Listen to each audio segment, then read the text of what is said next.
రెడ్డి హైదరాబాద్ హైటెక్స్ లో తెలంగాణ గద్దర్ ఫిల్మ్ అవార్డుల ప్రధానోత్సవంలో ముఖ్య అతిథిగా పాల్గొని ప్రసంగించారు.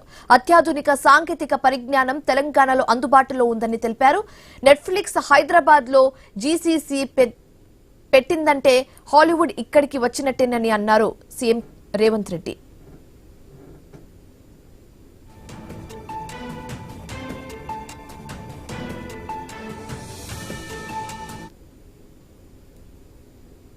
ఉగాది సంబరాలను జరుపుకునే సందర్భంలో ప్రముఖ సినీ కళాకారులకు యువ నటులకు తెలంగాణ ప్రభుత్వం తరఫున గద్దర్ ఫిల్మ్ అవార్డ్స్ని ఇవ్వడము మా ప్రభుత్వం ఒక బాధ్యతగా సినీ పరిశ్రమను గుర్తించాల్సిన అవసరాన్ని మా తెలంగాణ రాష్ట్ర ప్రభుత్వం గుర్తించింది.